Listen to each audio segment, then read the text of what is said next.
¿Por qué todo me sale mal? Segunda parte. Lo que vamos a hablar en esta mañana. Nosotros la semana pasada vimos dos cosas que nos enseñó el pastor Peco que tenían que ver sobre cerrar nuestros oídos al negativismo y vimos un material espectacular sobre la edificación que es parte de lo que tenemos que hacer. Y hoy hablaremos de un mal que sufre la humanidad desde hace mucho tiempo. Los tiempos han cambiado, las épocas han cambiado, los sistemas de gobiernos han cambiado y a lo largo del tiempo y de la manera en que se hacen las cosas. Este mal siempre ha estado presente. Este mal que vamos a ver hoy también se vive hoy en día desde las esferas más altas del poder hasta los asuntos domésticos y en las relaciones interpersonales. ¿Y de qué estoy hablando? De la intolerancia. Esta es una palabra que se me clavó en la cabeza hace un tiempo y como que el Señor me llevó a meditar y a masticar esta palabra y me hizo un recorrido por la historia. A mí siempre me gustó la historia porque finalmente la historia explica muchas cosas del presente. Y me gustaría desnudar en esta mañana este espíritu, atiendan bien, que se esconde detrás de los o de las mejores ideas, de las causas nobles, justas y hasta en el nombre de Dios. Es interesante mirar a lo largo de la historia cómo la intolerancia es como el poder detrás del poder se ha movido detrás de grandes movimientos. Por ejemplo, voy a irme pero a hacer dos comentarios de lo que hay en la Biblia porque quiero avanzar más hacia esta época. Saulo de Tarso, por ejemplo, perseguía a los cristianos.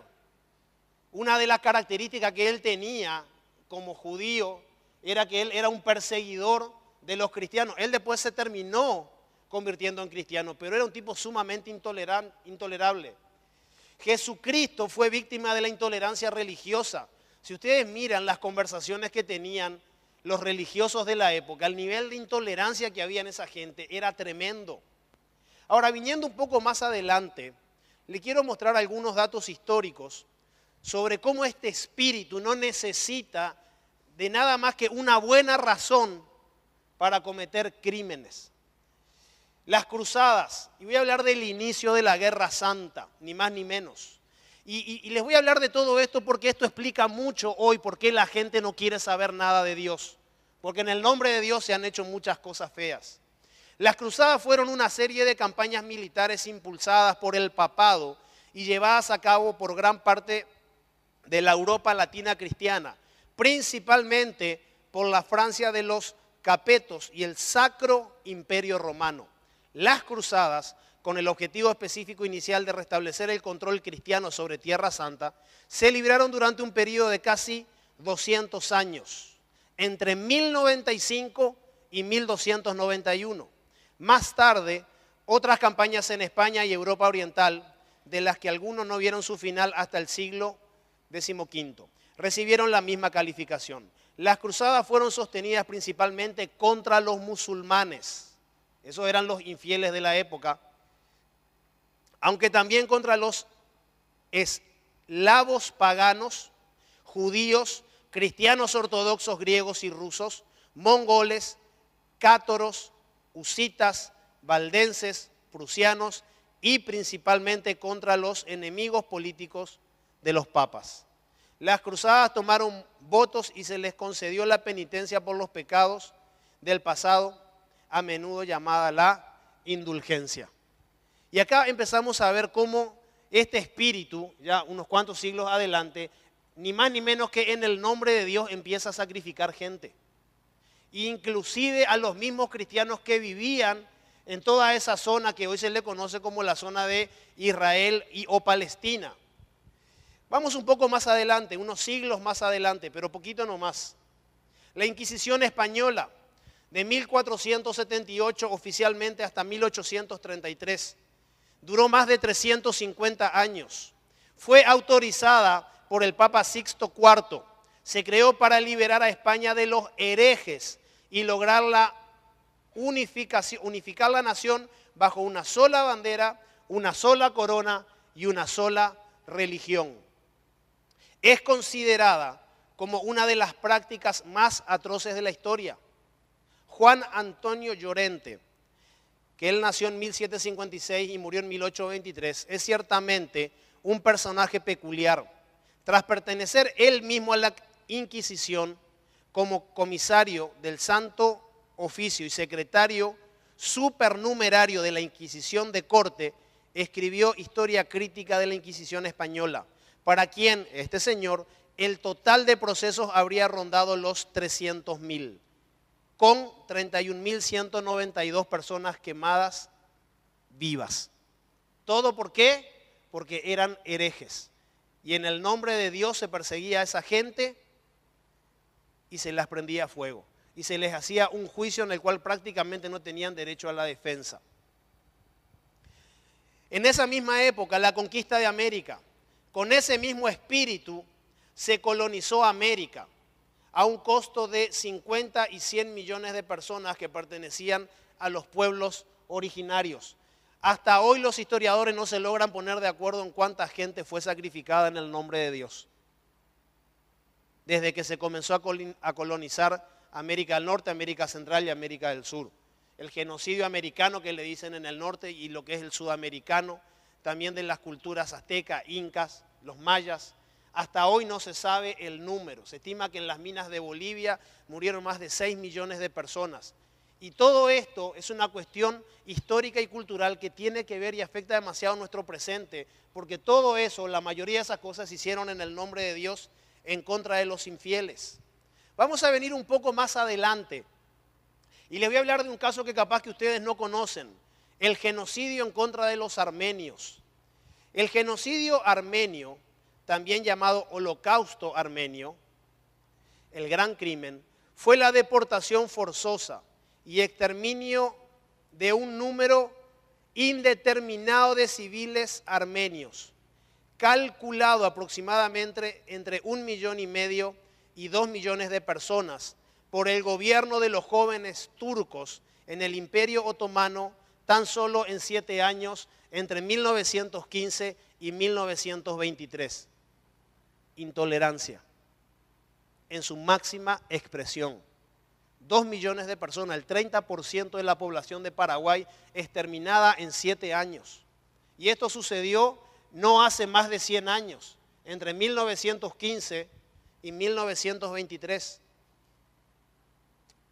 Un poquito más adelante, el régimen nacional socialista de Adolf Hitler, 1933-1945. En el nombre del mismo Dios y por su expreso mandato, Adolf Hitler comienza su plan de expansión en Europa invadiendo Polonia en el año 1939. Sumado a esto, debemos decir que hubieron intereses económicos por parte de Occidente para sumergir al mundo en una guerra que se cobró la vida de más de 60 millones de personas. El genocidio que cometió Hitler, más conocido contra el pueblo de Israel como Holocausto, se cobró la vida de unos 6 millones de judíos. Esas son imágenes de la época, de la euforia que provocaba el régimen nacional socialista. Y si ustedes tienen tiempo, yo aquí tengo un montón de documentos en mi computadora.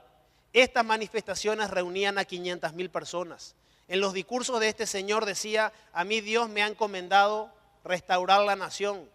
Este señor se convirtió en la década del 30 en el pastor de los alemanes, porque les devolvió la autoestima, porque les habló de Dios y porque los guió a un sueño de grandeza. La mayoría de ellos no sabía realmente cómo eso iba a terminar. En el año 39 empieza su plan de expansión y empieza su sistemático plan de aniquilación en contra del pueblo judío, en contra de los gitanos, de los homosexuales, de cristianos y de todos aquellos que no pertenecieran a lo que él consideraba la raza aria. ¿Y saben qué tienen en común este sistema con todos los demás? La intolerancia. Hay unas imágenes de Yad Vashem. Tuve la sensación de tener el corazón vacío. Yad Vashem es el instituto que estudia, instituto y museo de estudio del Holocausto. Gracias a que los alemanes eran tan organizados, ellos tienen registrado con nombre y apellido la muerte de 4,5 millones de personas, de judíos dispersados en la Europa del Este y alrededores en esa época. Este instituto, vos entrás en el museo y haces un viaje histórico. En la puerta comenzás en los años 30, cómo vivían los judíos en Alemania y cómo a medida que fueron pasando los años, ellos te van graficando en una especie de túnel del tiempo, cómo el plan maquiavélico de Hitler quiso exterminar al pueblo de Dios. Hay lugares donde hay zapatos, ropa, pertenencias de niños, obviamente todo bien acomodado sobre vidrio. Y vos empezás a hacer ese recorrido histórico y te das cuenta del dolor, de la intolerancia en su máxima expresión que casi extermina al pueblo escogido por Dios. Y al terminar ese paseo salimos a un parque que tiene plantado una serie de árboles y donde hay una avenida que se llama la Avenida de los Justos, donde se plantan árboles en memoria de todas las personas que ayudaron al pueblo judío durante la Segunda Guerra Mundial. Y en ese parque es donde famoso se plantó el árbol de este señor Schindler, de la lista de Schindler, en la Avenida de los Justos. Ahí hay un árbol, pero él es uno de las tantas miles de personas que ayudaron a los judíos. Y en esa plaza yo me acuerdo que tomé una piña, el fruto de un pino, y me lo guardé en el bolso y dije, yo esto me lo voy a traer a Paraguay, y lo tengo hoy en mi oficina, y lo tengo ahí en un estante detrás de un vidrio, y siempre me recuerda ese lugar, porque de ahí ellos nos hicieron entrar, mismo en el Instituto Yad Vashem, en lo que se llama el Salón de los Espejos. El Salón de los Espejos es un lugar donde vos entrás en absoluto silencio, te dan unas instrucciones antes de entrar. Y en el Salón de los Espejos se mencionan el nombre de todos los niños asesinados por la intolerancia de ese régimen. Y vos entrás en ese lugar y lo que ves son una infinita cantidad de velas encendidas a través de unos espejos que han logrado hacer los ingenieros, y que cada una de esas velas representa la vida de cada uno de esos niños que fue sacrificado bajo este régimen de intolerancia de Adolf Hitler. En ese lugar yo me di cuenta, y ahí el Señor me empezó a hablar de este tema de la intolerancia hace poco más de un año. Ahí empecé a captar cómo funciona este tema y la relevancia que tiene a lo largo de la historia este espíritu que ha tenido a maltraer a la humanidad. Y ustedes me dicen, no, pero eso pasó ya en la Segunda Guerra Mundial. Vamos un poco más adelante. Les voy a hablar de algo que tampoco casi no se conoce, que es el genocidio en Ruanda. Como mínimo, unas 800.000 personas fueron asesinadas con machetes, cuchillos y martillos a mano del gobierno Hutu en contra de la minoría Tutsi en 1994. Ruanda es un país mayoritariamente católico. Y acá yo les voy a hablar de algo delicado y presten atención. 65% católico y 15% protestante. El involucramiento de la religión en la política contingente de Ruanda se evidencia en que el obispo de Kigali, capital del país, Vincent Nsingumba, era miembro del Comité Central del Partido Único del presidente y de su partido, el Movimiento Revolucionario Nacional para el Desarrollo, por su sigla en inglés. Miren esto, aún a pesar de la enorme presencia religiosa, un alto número de ruandeses no vaciló en participar en el genocidio demostrado, hacía el fracaso la superficialidad de su educación cristiana. Ese genocidio fue llevado a cabo por miembros de iglesias católicas y evangélicas. ¿Todo por qué? En el nombre del Señor. Cuando las masacres comenzaron en 1994, ahí hay unas imágenes muy fuertes de gente que recolectaron cadáveres y no saben dónde ponerlos. Muchos tutsis y disidentes hutus buscaron refugio en las iglesias. Sin embargo, esto facilitó la labor de las patrullas del gobierno de la muerte y del ejército, que sabía dónde encontrarlos. Unos años después de todo esto que estamos viendo, imagínense, machete, cuchillo y martillo, intolerancia en su máxima expresión. En un duro mensaje conocido el 20 de marzo de 1996, ni más ni menos que el Papa Juan Pablo II admitió oficialmente que decenas de sacerdotes religiosos y monjas de las etnias rivales participaron activamente de las matanzas consumadas en Ruanda. Todos los miembros de la iglesia que pecaron durante el genocidio deben tener el coraje de hacer frente a las consecuencias de los actos cometidos contra Dios y la humanidad, dijo Juan Pablo II en un tono marcadamente severo. Gente, esto pasó hace 19 años. ¿Y dónde queda Ruanda? Y capaz que la mayoría de nosotros no sabemos dónde queda.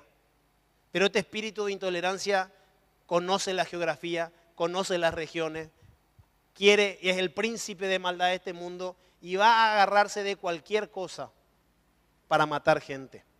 Esto sucedió hace poco y hasta hoy quedan consecuencias de esto. Lo interesante que tiene este espíritu de la intolerancia es que siempre se manifiesta de maneras diferentes. Le voy a poner un caso también en la misma Sudáfrica. El apartheid fue el sistema de segregación racial en Sudáfrica y Namibia, entonces parte de Sudáfrica en vigor hasta 1992. Miren esto, fue llamado así porque significa separación.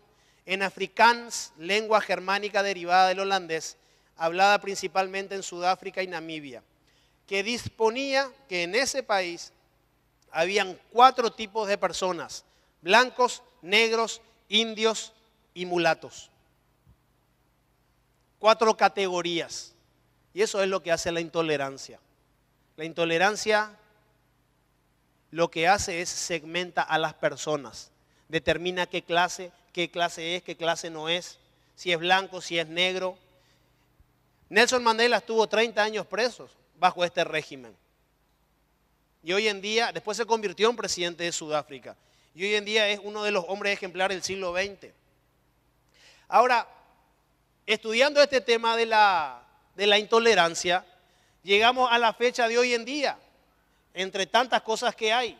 Y le quiero hablar de la yihad islámica, que es la guerra santa de los musulmanes radicalizados en contra de los infieles. ¿Saben quiénes son los infieles para esta gente? Nosotros. Nosotros somos los infieles. Muchos conflictos actuales son calificados de yihad en su sentido de combate, de guerra, y a menudo las acciones terroristas de carácter islamista son calificadas por sus autores del mismo modo. Y escuchen esto, sin embargo, esto no es más que una apropiación indebida y los sabios cualificados del Islam no han dejado de negar la legitimidad de tales afirmaciones. El Islam no les autoriza a ellos hacer esto, a la yihad islámica, al Islam radicalizado. Sin embargo, así como lo hizo la Iglesia Católica en su momento, en el nombre de su Dios son capaces de aniquilar a toda la humanidad. ¿Cómo se llama eso? ¿Qué es lo que Dios quiere que nosotros veamos detrás de todo esto? El espíritu de intolerancia. Estudiando la historia de la intolerancia, encontré un sinnúmero de registros históricos, que no los traje acá, que en el nombre de un ser superior, Dios, Alá u otro, o un bien superior, un bien común, se asesinaron millones de personas a lo largo de la historia. Se siguen matando personas y todo indica que continuará. Cuando estudié la historia de Ruanda, la ministra del Interior en su momento dijo, una vez que los asesinemos a todos, los problemas de Ruanda se van a terminar. Y no se separa en lo más mínimo del mismo espíritu y el mismo estilo de Adolf Hitler y de todos estos genocidios que le hablé a lo largo de la historia. Ahora, permítanme hablarles ahora, después de esta breve clase de historia, de las características de la intolerancia. La intolerancia no discrimina. Todos podemos ser víctimas de algún tipo de intolerancia. E hice una lista rápida para que ustedes se den cuenta cómo, por ejemplo, nos puede pasar. 1, solo por ser blanco, negro, judío, armenio, árabe, extranjero, eso se llama xenofobia. Vos podés ser víctima de la intolerancia. Yo soy un extranjero enamorado de Paraguay, malcriado en Paraguay. Y no ha faltado alguno, que yo he escuchado, no ha faltado algún extranjero que vino acá a hablar mal de este país. Y siempre le digo, si vos no te gusta este país, te tenés que retirar. Porque inclusive esto funciona en doble sentido. Muchas veces el odio hacia los extranjeros, que vienen y a veces los extranjeros que vienen acá y se quejan. Intolerancia por pensar, y creo que nosotros tuvimos acá en Paraguay una historia al respecto. Intolerancia por pensar diferente, por tener otras prioridades o por creer en otra doctrina política. ¿Cuánta gente se mató en Paraguay por pensar diferente? ¿Cuánta gente murió en Argentina, en Uruguay, en Brasil, tan solo por pensar diferente?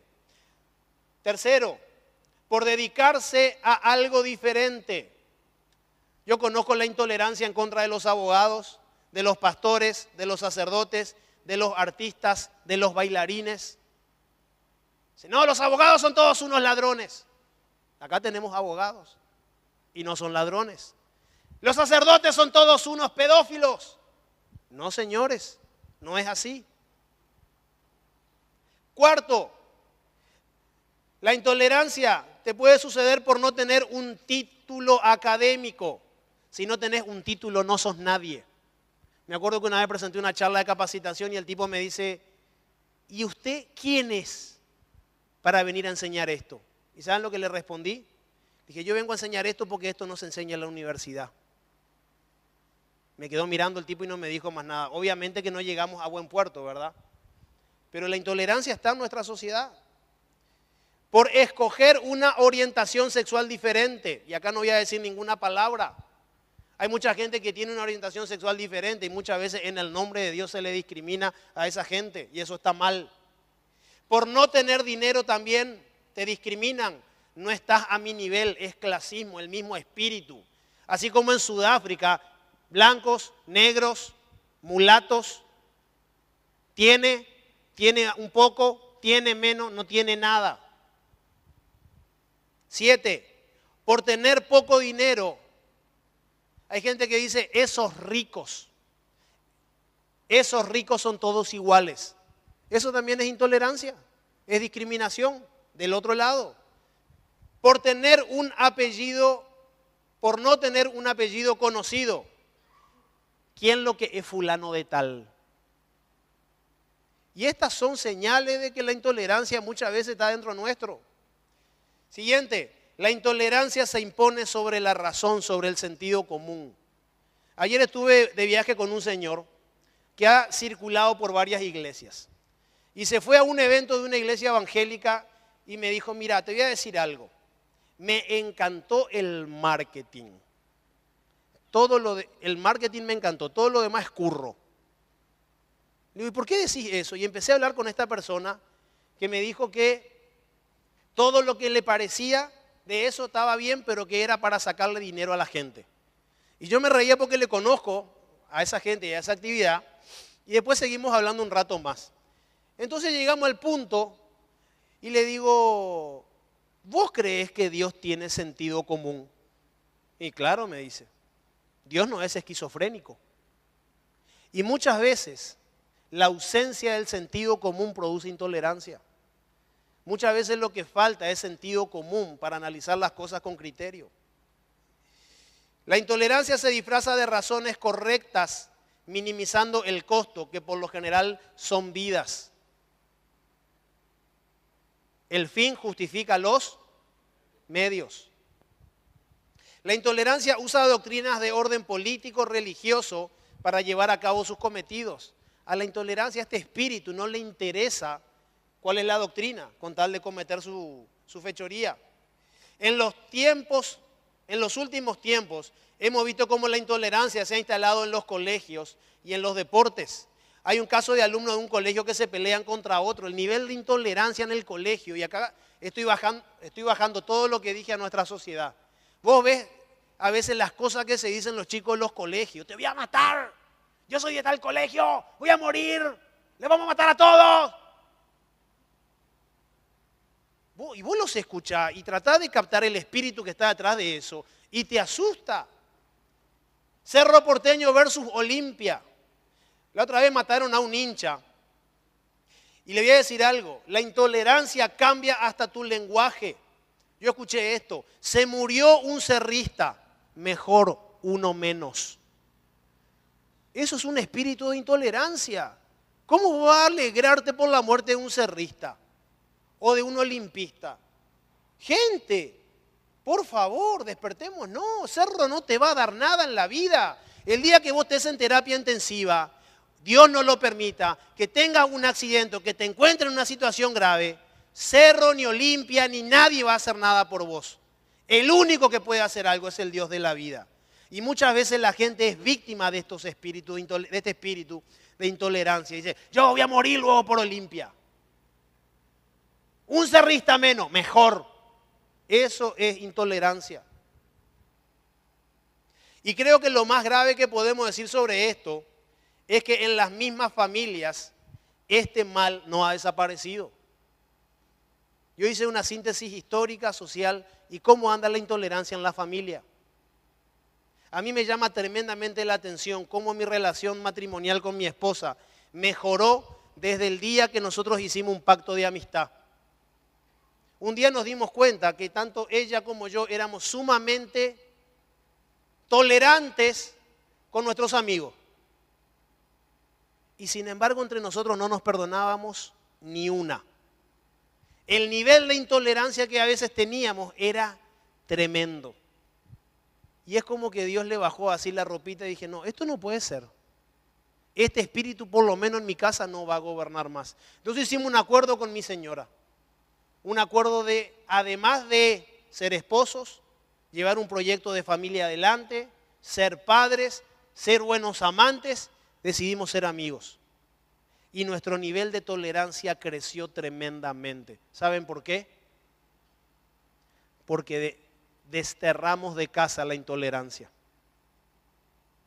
Y ponete a pensar, si acaso la persona que está a tu lado conviviendo contigo, aún en las relaciones, hijos, padres. Yo tengo 2 hijas que están creciendo y les hablo de estas cosas. Y les digo, ¿ustedes no se dan cuenta del nivel de intolerancia que tienen en su conversación? Sí, pero... Y después que se calma se dan cuenta. Pero hay que desnudarlo. Y una vez que vos lo desnudás, tenés la victoria. Consecuencias de la intolerancia. Miren esto. Falta de tolerancia hacia casi todas las cosas que no le agradan a una persona. Genera un celo desmedido en la persona sobre un asunto en particular. La intolerancia acrecienta la intransigencia. Te volvés intransigente, verticalista, una persona prácticamente inflexible. La intolerancia limita la capacidad de pensar o de razonar. La intolerancia asesina el sentido común. Y nosotros, gente, tenemos un Dios con un gran sentido común.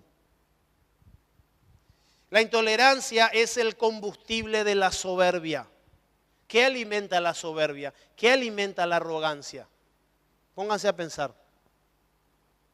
La intolerancia. Las personas se autoasignan funciones jerárquicas, consecuencia de la intolerancia, o divinas que le autorizan a realizar acciones acusatorias de juicio e inclusive violentas. Esas son las consecuencias de la intolerancia en una persona. Ahora, vamos a llevarlo esto aún más adentro, al yo personal. Señales de intolerancia en mi vida. Y acá anoté una palabra que no sé si existe, el intolerantómetro. Muy bien. Vamos a poner en práctica el intolerantómetro. Estas son frases, vamos a ver a continuación, de que muchas veces somos víctimas de este espíritu y no nos damos cuenta. No te aguanto más. No te aguanto más. ¿Alguien dijo eso alguna vez? Gracias a los honestos, ¿eh? O de repente vos estás hablando con una persona, ¿sí? Y de repente aparece uno en escena y esa persona con la que estás hablando te dice por el tercero, no soporto cuando habla esa persona, esa vocecita. No soporto. Eso es intolerancia. Otro, y yo sé que a este no le va a gustar a alguno, estos trolos de miércoles. Estos trolos. Eso es intolerancia. Yo trabajo en el rubro de la televisión, como algunos saben. En el rubro de la televisión uno aprende a respetar a todas las personas. Y vos te das cuenta que detrás de una orientación hay una persona con una dignidad. E independientemente que yo no esté de acuerdo con algunas cosas que esa persona hace, opina o cree, yo tengo una responsabilidad delante de Dios para con esa persona. Señales de intolerancia. Estos políticos de porquería. ¿Cuántos están al tanto de los 23 políticos? A ver, levanten la mano. Pero nadie habla de los otros 22, ¿verdad? Nadie habla, porque esto que pasó ahora, gente, esto es un vuelto. Lo que se han robado un montón de senadores en los últimos años, hay un cálculo, leí hoy un artículo, hay un senador que nunca nadie lo molesta, que se robó 354 veces más de lo que gana la susodicha del personaje que estamos ahora, que está de moda. Y nadie dijo nada. Intolerantómetro, otra frase, ¿por qué no te morís? No, pastor, eso la gente no dice. Sí dice. Yo le voy a contar una anécdota. Vos esto lo traes, el por qué no te morís, lo traes de la infancia. Un día nos fuimos a vacaciones con mi hija. Mi hija más chica creo que tenía unos 5 años. En el lugar donde nos fuimos habían unas nenitas que eran argentinas. Y viste que muchas veces el que viene de Buenos Aires te quiere verdulear. ¿Qué haces vos? Vení para acá. Y justo se encontró con Ana Laura. Micaela es bastante más contemplativa, la grande. Y la chica no le molesta esa clase de gente que le quiere imponer cosas. ¿Y vos sabés lo que le dijo? Estaban discutiendo porque estaban cerrando la calle, por una calle que no pasan muchos autos, querían cobrar peaje a los autos. Entonces viene esta nena, no sé qué le dice, ¿sabés lo que le dicen a Laura? Prepárate para ser fea y morir. Y Micaela, un poco más grande, que tenía 7, viene corriendo, papá, no sabés, Ana Laura le dijo a esa nenita, a la argentina, prepárate para ser fea y morir. Ana Laura, vení para acá. La llamamos a cuenta. Ana Laura, ¿vos qué le dijiste? Nada. Pero acá Micaela dice que vos le dijiste algo. No, le dije que se vaya. Ana Laura, ¿qué le dijiste? Y qué fea. ¿Y qué más? Y que se va a morir, papá. ¿Y quién te enseñó eso? No sé, papá, pero se merecía luego. O sea, en Laucha tendría 5 o 6 años, más no tenía. ¿Y de dónde aprende eso? Eso está adentro, gente. Lo tenés adentro, lo tengo adentro, lo tenemos adentro. Otro, intolerantómetro. ¿Qué me importa? Y a veces que se muera. Che, ¿y fulano? No me importa. Se puede morir, que a mí no me... Intolerancia. Intolerancia. Y último, no te quiero ver nunca más. Intolerancia. Todo esto vos se lo podés decir a la persona correcta, de la manera correcta, y encima hacerlo sentir mal. Pero para eso la Biblia dice que vos necesitas sabiduría. Todos haciendo bien las cosas en la vida nos vamos a ganar enemigos. Yo el año pasado aprendí que si vos haces las cosas bien en la vida, te vas a ganar enemigos gratis. Yo antes pensé que si vos hacías las cosas bien no ibas a tener enemigos, estaba equivocado. Haciendo las cosas bien me gané algunos enemigos, de poca monta, ¿verdad? Y vos sabés que este tema de aprender a decir las cosas de la manera correcta, una vez me enteré que alguien dijo algo sobre mi persona, ¿y sabes lo que le dije? Le dije, yo dudo que una persona de la altura y la solvencia moral de fulano de tal pueda decir algo así. Seguro que usted escuchó mal, porque esa persona es una persona decente y esas palabras en su boca casi imposible poder escucharlas, ni sobre mí ni sobre nadie. ¿Cómo quedó el tipo? Una laucha. ¿Saben por qué? Porque Dios te tiene que dar la estrategia para combatir a esa gente. No tenés que pelear con sus armas porque vas a perder el partido. Los intolerantes te van a llevar a su cancha y en la cancha de la intolerancia vos no tenés la bendición de Dios. Pregunta, ¿cómo anda tu nivel de tolerancia? El tolerantómetro, ¿cómo anda? Y acá esto le cae a todos, a los hijos para con los padres, a los padres con la cosa que hacen los hijos, en el matrimonio, en la amistad. Muchas veces hay esposas, esposos que la intolerancia en cierta área es absoluta y en otras es prácticamente, o sea, no existe. Puede ser por áreas. Gente, la intolerancia te vuelve un discriminador. Hace que metas todo en la misma bolsa. Sin embargo, la tolerancia es para que aprendas a ver lo correcto y lo incorrecto en cada acto. ¿Todos los políticos son una porquería? No. ¿Es la política una porquería? No, claro que no. Nosotros, por no estar en ese lugar, tenemos gente que no es de primera. Nosotros somos corresponsables de lo que pasa en el país. ¿Saben lo que nosotros le enseñamos a sus hijos? Que ellos van a gobernar y que ellos algún día van a sentarse en ese lugar y que tienen que hacer las cosas bien. La semana pasada hicimos el taller de los sueños. Espectacular los sueños de los pibes. Tenemos un chico que quiere ir a la NASA. Hay otro que quiere ser bombero, hay otro que quiere ser policía. Hay uno que quiere ser presidente. Imagínense. Esos son lugares donde tienen que ir las personas correctas. Yo he escuchado decir, es que los judíos son los dueños de Estados Unidos y por su culpa todo está mal. Hay una fobia en contra de los judíos inclusive en los Estados Unidos. Ahora, esto es intolerancia, escuchen. El hecho que haya judíos avaros porque los hay y sin códigos de vida y que hagan mal las cosas, no debería meterlos a todos en la misma bolsa. Ahora, ¿qué te dice la intolerancia? ¿Y qué es lo que vas a escuchar por ahí? No, los judíos quieren gobernar el mundo, los judíos se quedan con todo el oro, los judíos tienen empobrecido y se generaliza. Y eso nosotros, que tenemos un nivel de revelación y entendimiento, tenemos que estar atentos y no tragarnos el cuento que leemos o que escuchamos por ahí. Voy a cambiar el switch, vamos a hablar de otra gente. Hay que tener cuidado con los árabes porque son musulmanes. Y los musulmanes son todos hombres bomba, islamistas, radicales. ¿Perdón? Los árabes son una raza. Ser musulmán es una creencia. Son dos cosas totalmente distintas. Vos tenés musulmanes en Egipto, tenés musulmanes en Turquía, tenés musulmanes en Israel. Hay judíos que son musulmanes. Ser musulmán es una creencia, es como ser católico. Los árabes son una raza y muchos de ellos creen en el Islam y son musulmanes. Hay árabes que son cristianos y hay muchos, por cierto. Hay comunidades árabes enteras de cristianos. Entonces, cuando nosotros decimos que los árabes son terroristas, es un grave error. Tenemos que tener cuidado con eso.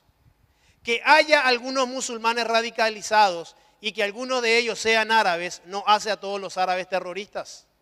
Los árabes son los descendientes de Abraham y nuestro espíritu debería ser de anhelar que le conozcan al Dios de su antepasado, al Yahvé de la Biblia, porque son descendientes de Abraham. Entonces hay que tener cuidado con el espíritu de intolerancia. Entonces, ¿cuál es el punto de hoy? Dios quiere que practiques la tolerancia, pero con criterio. La tolerancia tiene que tener criterio. Tolerancia no significa que te vas a tragar todo el cuento. ¿Qué es la tolerancia? ¿De dónde viene esa palabra? La palabra tolerancia procede del latín tolerantia, que significa soportar. Yo creo que hace un año por ahí les hablé a ustedes del verdadero significado que tiene la palabra soportar, soporte. ¿Se acuerdan que les puse un montón de fotos? Las puertas funcionan gracias al soporte. El motor del auto funciona gracias a que tiene un soporte. Un soporte es aquello que hace que algo mayor funcione. Y eso significa que uno mengua para que el otro crezca, para que al otro le vaya bien. Y es importante entender este concepto de la tolerancia, porque estamos hablando en estas semanas de edificar a la gente, de tener menos protagonismo nosotros y darle más protagonismo a las otras personas. Eso es la tolerancia, soportar. Hace referencia al nivel de admisión o aprobación frente a aquello que es contrario a nuestro pensamiento. Se trata, en otras palabras, de la actitud que adoptamos cuando nos encontramos con algo que resulta distinto a lo que estamos acostumbrados. La tolerancia implica, en primer lugar, respeto y, en el mejor de los casos, entendimiento.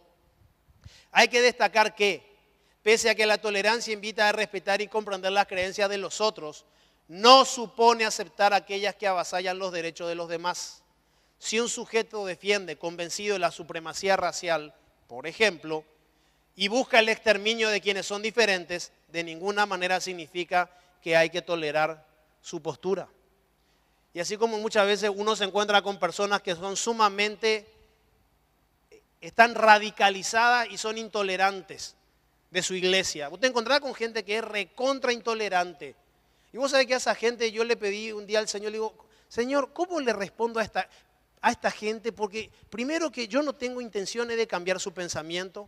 A mí, vos, Señor, no me llamaste a decirles nada. Y en tercer lugar, no quiero ser maleducado y no tengo el tiempo, así que necesito que me des una frase para sacármelos de encima rapiditos a los intolerantes religiosos que andan sueltos por ahí. Y vos sabés que un día me encontré con uno. ¿Cómo anda tu pastor? Respuesta 1, él anda mejor que nunca. Deberías llamarlo. ¿Y vos cómo andás? A mí el Señor me trata con mucho cariño. ¿Y a vos? Estábamos, hermano, en la lucha. Psst. Se le pinchó el globo. A esa gente que te persigue, lo único que le tenés que decir, el Señor me trata con cariño. El Señor es bueno. No hables de vos, habla del Señor. Eso disipa totalmente este espíritu porque no lo soporta. Porque no lo soporta. Efesios 4, 1 al 4. Por eso yo, que estoy preso por la causa del Señor, decía el apóstol, les ruego que vivan de una manera digna del llamamiento que han recibido. Siempre humildes y amables, pacientes. ¿Y qué dice ahí? Tolerantes unos con otros. ¿En dónde? En amor. Esfuércense por mantener la unidad del espíritu mediante el vínculo de la paz. Hay que reconciliarse con la paz, gente. Hay que hacer las paces. Hay que despojar, hay que despedir, darle la despedida a la intolerancia en nuestras vidas. Quiero compartir con ustedes, vamos a saltearnos, Dani, este pasaje, vamos al final. Hay un video que me encanta porque habla de la tolerancia. El año pasado, cuando yo estuve en Israel, nos metieron con en el curso, trajeron unos profesores de la Universidad de Harvard y de Tel Aviv. Uno de ellos era un doctor en historia persa. Los tipos tienen un estudioso del mundo persa, que hoy es Irán. Y nos enseñaron muchísimas cosas sobre los iraníes, que no son árabes, son iraníes, eran persas antes. Y aprendí un montón de cosas y me ayudó a entender cómo funcionan y cómo piensa esta gente. En ese entonces, cuando estaba uno de los compañeros, y se hablaba mucho del tema de la guerra, porque Irán está desarrollando uranio y es posible que tengan su bomba atómica, lo cual es una amenaza para Israel, porque lo único que le separa a Irán de Israel es la frontera siria, la cual hoy para Irán no es un problema. Y me llamó mucho la atención el discurso de intolerancia, tanto de los iraníes como de los líderes israelíes. Y un compañero allá en el Congreso me compartió un video de un ciudadano común y corriente como vos y como yo, que se hartó de la intolerancia de sus líderes. Y con esta frase les presento el video. Cuando la intolerancia llega a los líderes, Dios usa a gente extraordinaria que nos recuerda el valor de la tolerancia. Este señor hizo un cartel y lo puso en Facebook. I'm a graphic designer, I'm a teacher, I'm a citizen of Israel, and I need your help. Lately in the news you can hear about a war coming, a big one. Government are talking about destruction, about self-defense, like this war is not about us. 3 days ago I posted a poster on Facebook. The message was simple: Iranian, we will never bomb your country, we love you. Attached to the poster I wrote a few words. To the Iranian people, to all father, mother, children, brothers and sisters. For there to be a war between us, first we must be afraid one of each other. We must hate. I'm not afraid of you. I don't hate you. I don't even know you. No Iranian ever did me no harm. I never even met an Iranian, just one in Paris in a museum, Nice dude. I see sometime here on the TV an Iranian. He's talking about war. I sure it does not represent all of the people of Iran. If you see someone on your TV talking about bombing you, be sure it does not represent all of the people of Israel. So within 24 hours, people start sharing the poster on their Facebook.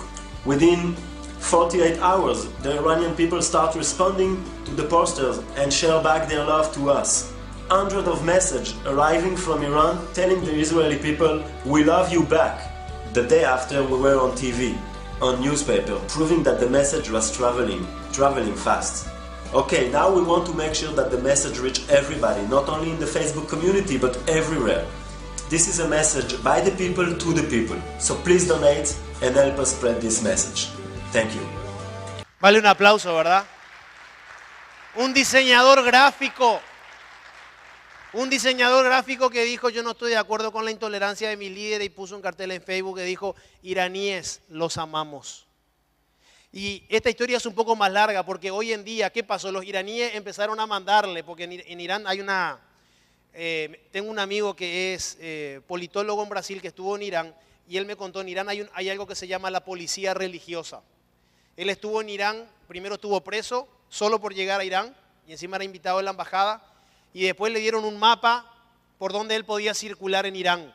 En Irán hay lo que se llama la policía religiosa. Si vos sos extranjero y la policía religiosa te agarra fuera de lo que te marcaron, vas adentro. Los iraníes empezaron a contestar con fotos en Facebook, pero con sus pies, con sus manos y con la mitad de sus caras, porque le tienen miedo a la policía religiosa. Esta historia tiene una segunda parte que les invito a que la busquen en internet. Este señor estuvo en TED dando una charla y es espectacular, porque hicieron una segunda parte de la campaña y la gente en Irán ya se animó a poner su cara. Le perdió el miedo a la intolerancia religiosa de ese país. Y se empezó a generar algo que se llama tolerancia entre personas que no se conocen. Para ir terminando en esta mañana, pensando en por qué las cosas nos salen mal, te quiero hacer algunas preguntas. El valor que le das a la gente, el valor que vos le das a la gente, ¿quién lo determina? ¿La ley? ¿Vos no le haces daño a la gente porque le tenés miedo a la ley, a la fiscalía? El valor que le das a la gente, ¿lo determina lo que piensa la sociedad de la gente? ¿O el valor que le das a la gente es el valor que Dios le da? ¿Cuál es el valor que vos le das a la gente? Este señor lo captó. Este señor captó el valor que tiene la gente. Este señor captó que el valor que tiene la gente no es el que dicen sus líderes, no es el que dice la ley escrita por humanos, ni es el que dice la sociedad. El valor de la gente es el valor que Dios dice que tiene la gente. Otra pregunta que a mí me hizo pensar mucho. ¿Cuántas invitaciones estás repartiendo para tu velorio? ¿A cuánto le gustaría tener un glorioso velorio? ¿Un glorioso? ¿A los 100 años? ¿Sin pañales? Uno se pasa la vida haciendo cosas que en realidad son invitaciones para el día de tu despedida. Yo no sé cuándo me van a despedir, espero que sea dentro de mucho tiempo. Pero yo ya le dije a mis hijas las canciones que quiero que se canten el día que me voy. Y está prohibido llorar porque me voy a encontrar con el Señor y va a ser una fiesta y yo voy a estar en su corazón por el resto de sus vidas y no vamos a estar separados. ¿Saben por qué? Porque ese es el Dios en el que creemos. Y yo me di cuenta de que hay mucha gente que se pasa la vida expulsando gente de su velorio.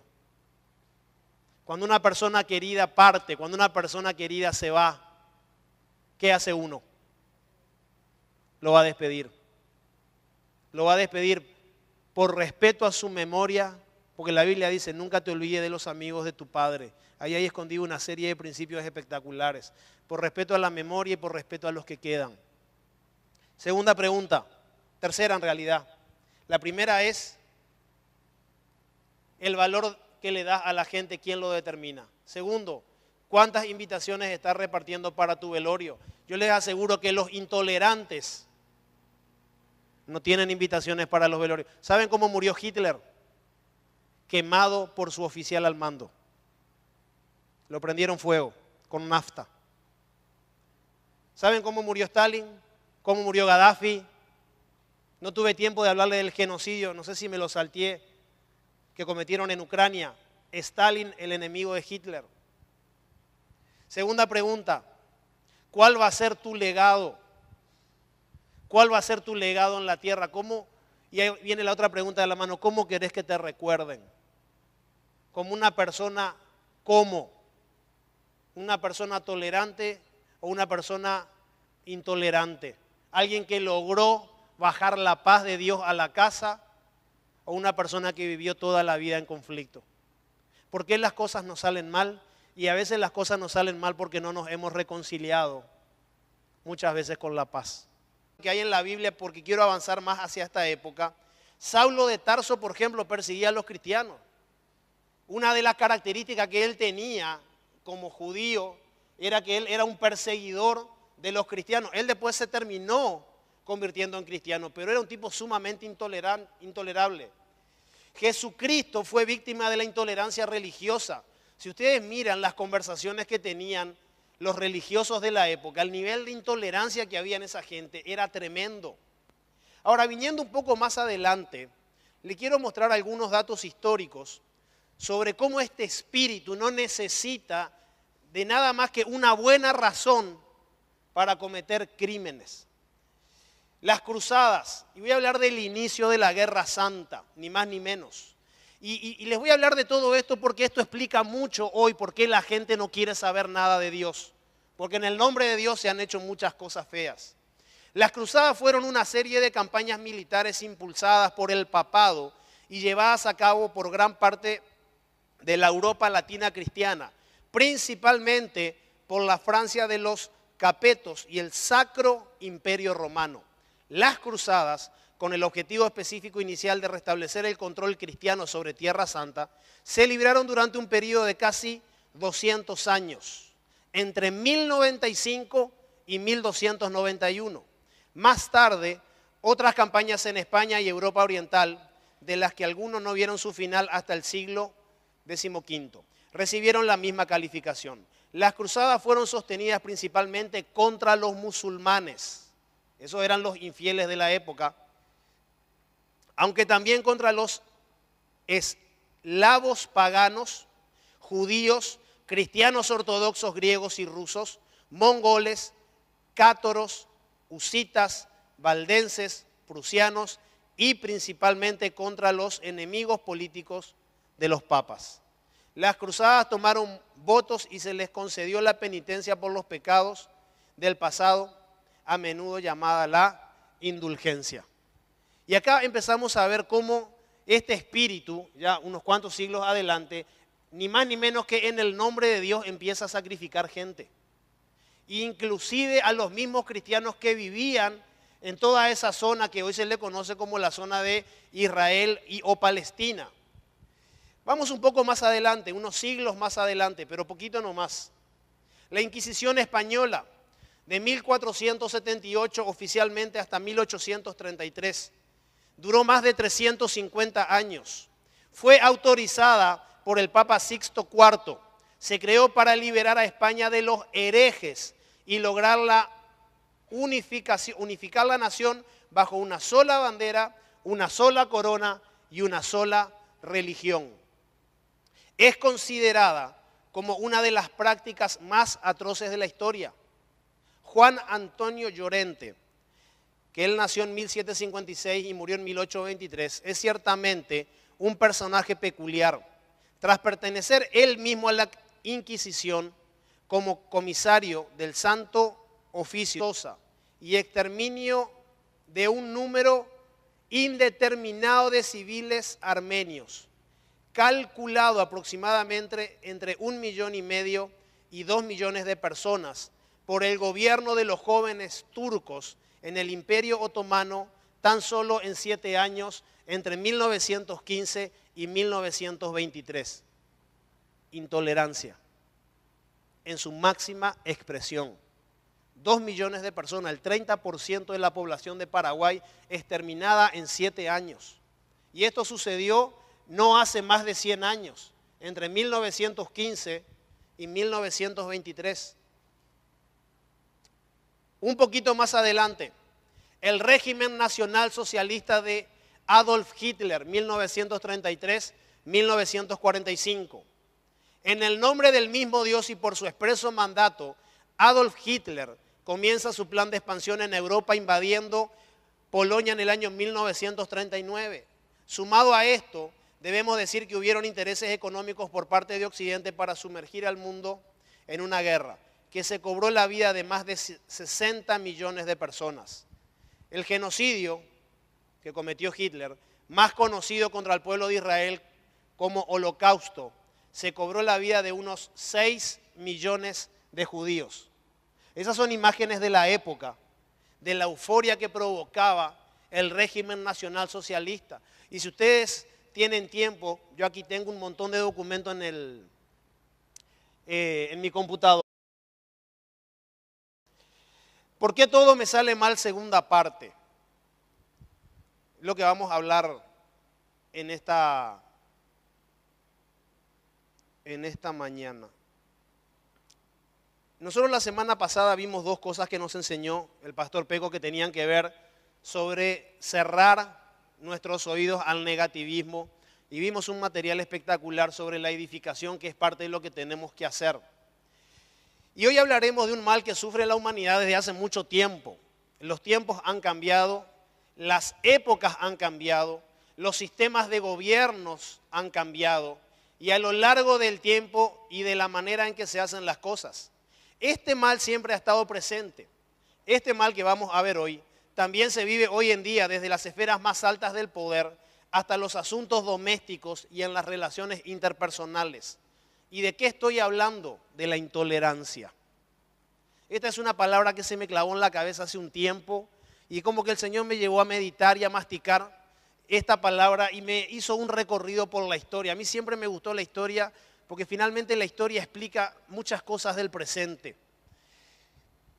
Y me gustaría desnudar en esta mañana este espíritu, atiendan bien, que se esconde detrás de los o de las mejores ideas, de las causas nobles, justas y hasta en el nombre de Dios. Es interesante mirar a lo largo de la historia cómo la intolerancia es como el poder detrás del poder se ha movido detrás de grandes movimientos. Por ejemplo, voy a irme pero a hacer dos comentarios de lo que el secretario supernumerario de la Inquisición de Corte escribió Historia Crítica de la Inquisición Española, para quien este señor el total de procesos habría rondado los 300.000, con 31.192 personas quemadas vivas. ¿Todo por qué? Porque eran herejes. Y en el nombre de Dios se perseguía a esa gente y se las prendía a fuego. Y se les hacía un juicio en el cual prácticamente no tenían derecho a la defensa. En esa misma época, la conquista de América, con ese mismo espíritu, se colonizó América a un costo de 50 y 100 millones de personas que pertenecían a los pueblos originarios. Hasta hoy los historiadores no se logran poner de acuerdo en cuánta gente fue sacrificada en el nombre de Dios. Desde que se comenzó a colonizar América del Norte, América Central y América del Sur. El genocidio americano que le dicen en el norte y lo que es el sudamericano, también de las culturas aztecas, incas, los mayas. Hasta hoy no se sabe el número. Se estima que en las minas de Bolivia murieron más de 6 millones de personas. Y todo esto es una cuestión histórica y cultural que tiene que ver y afecta demasiado nuestro presente, porque todo eso, la mayoría de esas cosas se hicieron en el nombre de Dios en contra de los infieles. Vamos a venir un poco más adelante y les voy a hablar de un caso que capaz que ustedes no conocen, el genocidio en contra de los armenios. El genocidio armenio, también llamado Holocausto armenio, el gran crimen, fue la deportación forzosa